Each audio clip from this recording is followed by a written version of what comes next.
Some people spent the last year playing the first Dran-type game, others spent it blasting redacted creeps and Control. But my 2019 was dominated by puzzle games.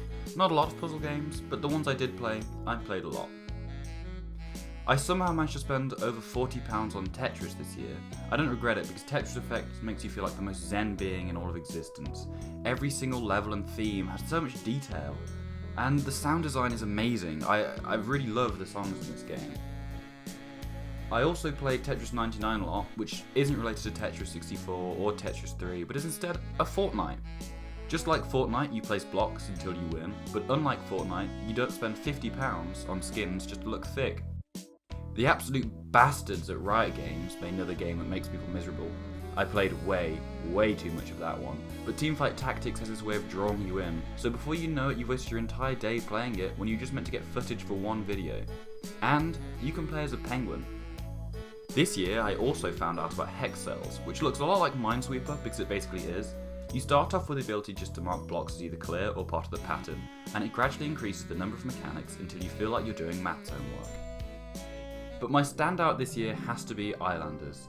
At first you look at it and think, it's just a cute little city building game, when actually, it's a sequel to Tetris for Virtual Boy. Instead of managing resources or fumbling over trade mechanics, you just have to place buildings on the island, with some giving bonus points from the buildings around it. It's incredibly simple, but the further you get into each island, the more complex buildings appear, so to get a higher score, you have to be thinking pretty far ahead. Grizzly Games aimed to make as simple a game as they could, and they succeeded on every level. The graphics are beautiful and low poly, the music is fairly subdued but reminiscent at times of the Breath of the Wild OST, and as I've said before, the gameplay is incredibly slick and refined. If you haven't already, I wholeheartedly recommend buying Islanders. It's only £5, but I've already spent over 25 hours playing it, and I'm sure that I'll be spending much more in the year to come. March alone of 2020 is looking like it's going to destroy my entire world and kick 2019's ass. We've got 3 sequels to some of the best games ever made, coming out right when I'm going to be busiest. Then in April we have Cyberpunk, which even if it ends up being a bad game, is going to be a really cool looking bad game.